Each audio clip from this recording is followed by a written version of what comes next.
Bienvenue sur Venus Vibe. Aujourd'hui, je te propose un tirage spécial pour découvrir ce qui se cache derrière les non-dits. Parce que les relations, d'une manière générale, ne sont jamais simples. Mais elles dépendent aussi beaucoup de notre capacité à communiquer. Et quand on communique, ça dépend beaucoup de notre perception, qui est unique parce qu'elle est basée sur nos expériences, notre histoire et parfois nos attentes inconscientes. Mais nous avons un pouvoir, notre intuition. Et lorsque quelque chose ne sonne pas juste, ce sont souvent des signaux à prendre en compte. Parce qu'ils peuvent nous montrer qu'il y a soit un travail intérieur à faire, ou simplement qu'il est temps de tourner la page. Aujourd'hui, je te propose de décrypter ensemble les non-dits dans ta relation, qu'elle soit amicale ou amoureuse, et pour te permettre d'avancer. J'utiliserai le tarot classique pour un message clair, direct et puissant. Et en soutien, j'ai sélectionné les cartes de mon paquet Karma pour avoir des éclairages complémentaires. Je vais commencer par harmoniser l'atmosphère. Concentre-toi sur ta situation pendant cet instant et je procéderai ensuite au tirage des cartes. C'est parti!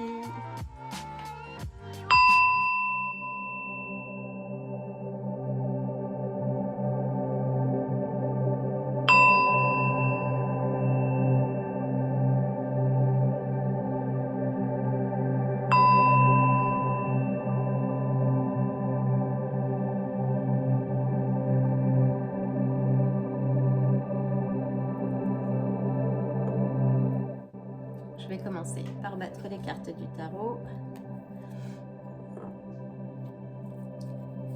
Donc, que se passe-t-il dans ta relation? Que se cache-t-il derrière les mots ou les non-dits? Vous apportez des éclairages. Que se cache-t-il derrière les mots ou les non-dits? Donc nous avons le 8 des coupes qui parle d'un chemin qui a déjà été parcouru. Nous avons le 9 de bâton, donc le 8 des coupes et le 9 de bâton. Que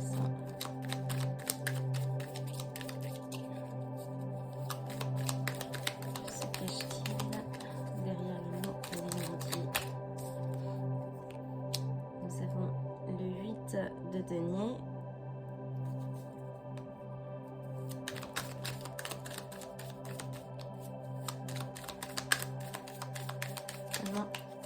Que se cache-t-il derrière les mots et les non-dits? Si vous pouvez avoir des messages clairs, peut permettre d'avancer en sécurité et en confiance.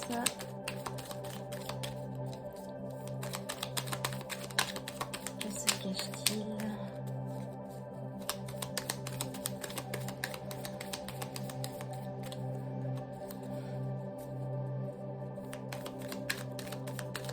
Que te cache-t-il ou que te cache-t-elle?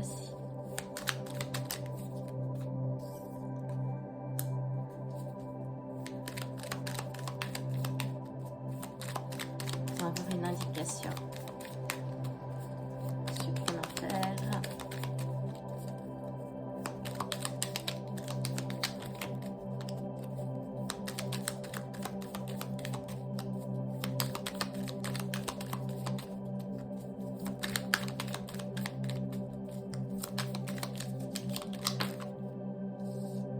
La roue de la fortune, donc nous avons le 8 d'épée et la roue de la fortune. Donc là il y a un changement qui arrive et le soleil. Waouh! Très bien. Et nous avons le 2 d'épée à la base. Donc, je vais procéder au tirage des cartes du karma maintenant.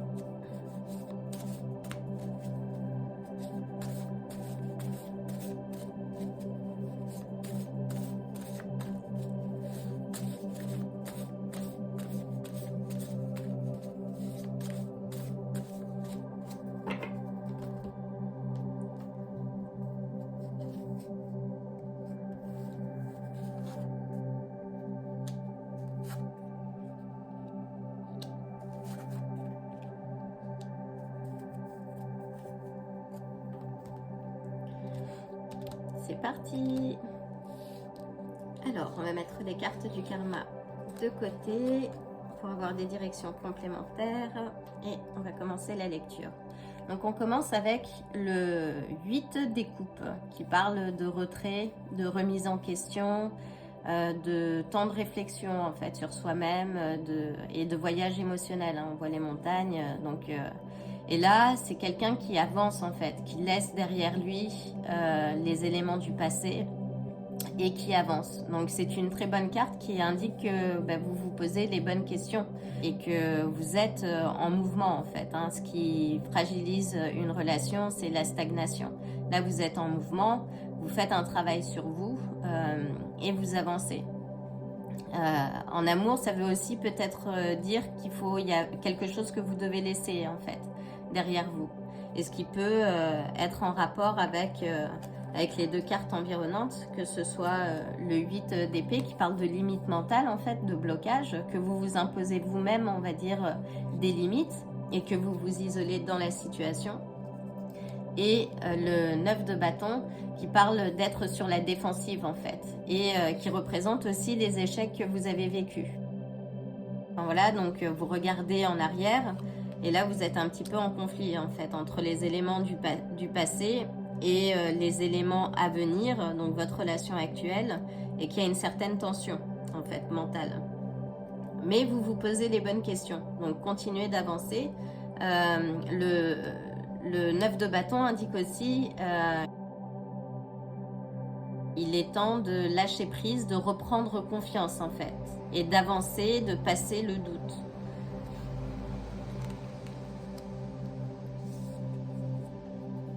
On a ensuite la roue de la fortune, donc qui parle de cycle de vie, donc qui peut indiquer un tournant positif, mais ça va dépendre de vous, de votre capacité à vous défaire de vos attaches passées, parce que là on voit bien qu'elle a la possibilité de le faire, mais qu'elle ne le fait pas. Donc c'est à vous de le faire. Le changement positif dépend de vous en fait. Donc là il s'agirait plutôt d'un travail à faire sur vous. Et la roue de la fortune donc indique que vous êtes influencé par des éléments extérieurs. Et la réponse est à l'intérieur de vous en fait. Peut-être qu'il y a eu aussi des disputes récentes dans votre couple et qui fait qu'on est sur un cycle. Mais comme tout cycle, tout est transitoire, hein.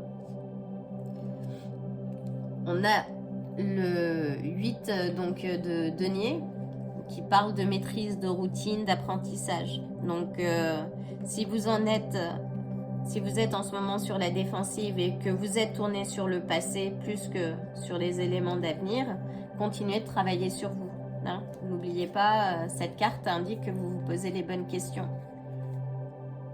Continuez de travailler sur vous, parce que toute relation est aussi symbole de travail, même si cette carte est plus une carte qui représente le développement des compétences. Là c'est le développement de votre développement personnel. Continuez de travailler sur vous, vous êtes sur la bonne voie en fait, parce que nous avons le soleil, donc qui est quand même une des plus belles cartes, qui est la carte d'accomplissement des arcanes majeures, hein, donc des projets réussis, de célébration, et qui vont dépendre de votre capacité à avancer, à lever le pied. Peut-être ne prenez pas de décision hâtive, là on voit avec le 2 d'épée. Donc posez-vous, prenez le temps qu'il faut pour travailler sur vous. Et ne vous laissez pas bercer par les peurs en fait. Si vous êtes dans une nouvelle relation et que vous avez eu des relations passées tumultueuses, laissez-les de côté, laissez une chance à votre nouvelle relation, parce qu'elle est sous le signe du soleil. Et puis on a le 2 des coupes également. Donc passer les tensions mentales, donc réconcilier avec le 2 d'épée, donc réconcilier les forces opposées dans votre vie. Donc c'est une situation qui n'est pas confortable, mais travailler sur soi n'est jamais confortable en fait. quand on manage sa part d'ombre, son shadow work, mais faites appel également à votre intuition, vous savez, vous. L'intuition complète les pensées logiques et mentales. Donc prenez votre temps, ne prenez pas de décision hâtive ou sur un coup de tête. Donc là, on vous indique de prendre le temps de vous. Donc si vous êtes surmené par une relation, vous avez une surcharge émotionnelle par rapport à votre situation relationnelle, prenez le temps, faites une pause. Et laissez justement pour laisser derrière les blessures du passé. Donc continuez de travailler sur vous. On a de très belles cartes. Là, vous avez donc le 6 d'épée qui parle de clarté retrouvée, de victoire retrouvée. Mais ça, vous aurez la clarté dans le calme, pas dans les tourbillons ou les... Et vous avez donc la clarté retrouvée. Mais ça dépend de votre capacité justement à vous poser et à ne pas laisser vos peurs, vos histoires passées prendre le contrôle. Donc continuez de travailler sur vous et restez bienveillant avec vous. Reposez-vous s'il le faut pour lâcher prise et lâcher les tensions mentales. Pardon, je suis un peu enrhumée. Donc, mais je suis là. Donc, pour passer justement les tensions mentales. Et là, vous voyez, en fait, le 6 d'épée indique qu'on avance vers un objectif, on progresse. Donc, ça veut dire que vous êtes prêt ou prête à lâcher prise sur le chagrin et les regrets du passé. C'est une carte qui est remplie d'espoir. Elle indique que vous êtes embarqué vers un futur meilleur. Et là, en plus, je vais pas prendre toutes les cartes non plus, mais...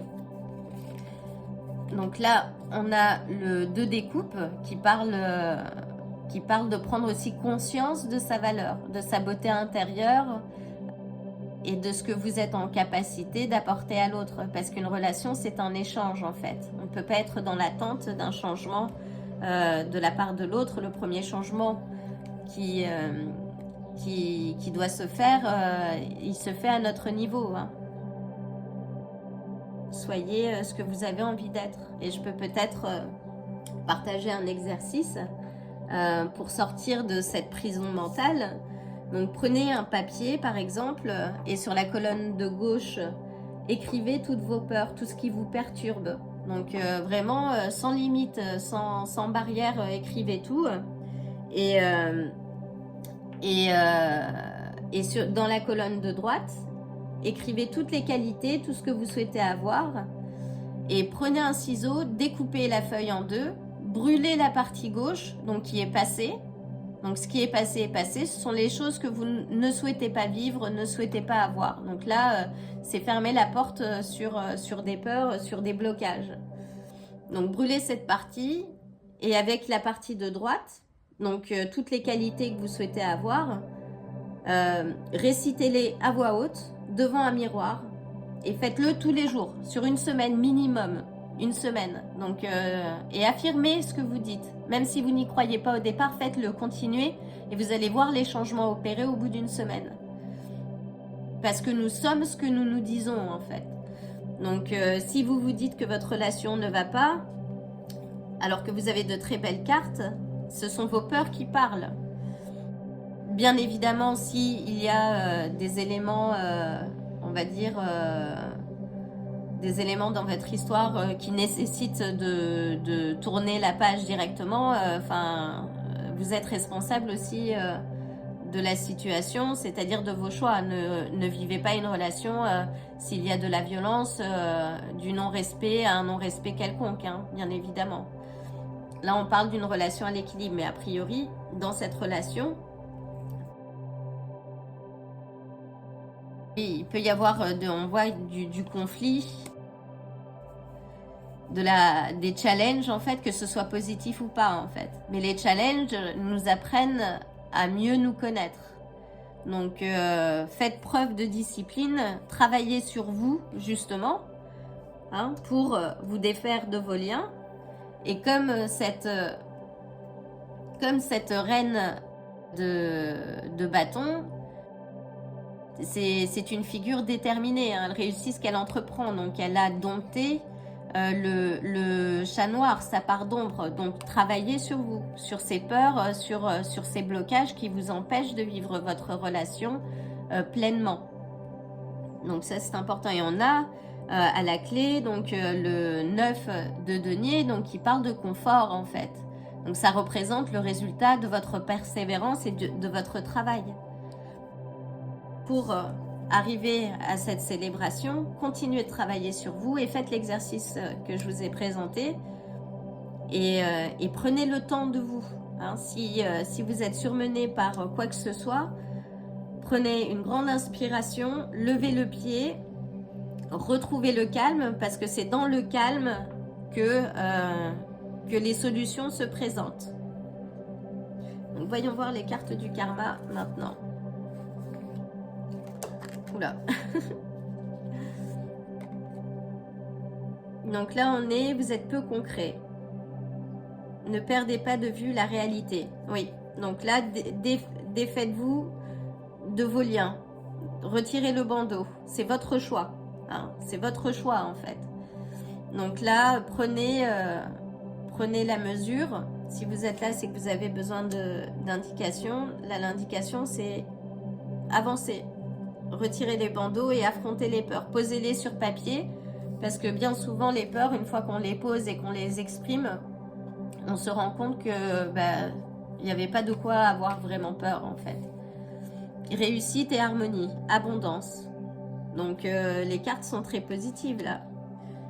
Donc travaillez sur vous pour justement l'harmonie revient. Comprenez le passé, mais vivez dans le présent. Donc laissez les histoires du passé au passé et avancez justement pour célébrer et remplissez-vous d'optimisme. Hein. Parce que là, vous êtes proche, vous avez déjà fait un long chemin et un grand travail a priori sur vous-même. Donc continuez. Ce sont des cartes très positives. J'espère que ce tirage vous aura parlé. Dans tous les cas, je vous envoie le plein d'amour et le plein de bonnes énergies et restez confiant ou confiante. Le meilleur est à venir et le meilleur est déjà là. Profitez du présent et abandonnez le passé. Ce qui est passé est passé. Je vous envoie le plein d'amour et je vous dis à très bientôt.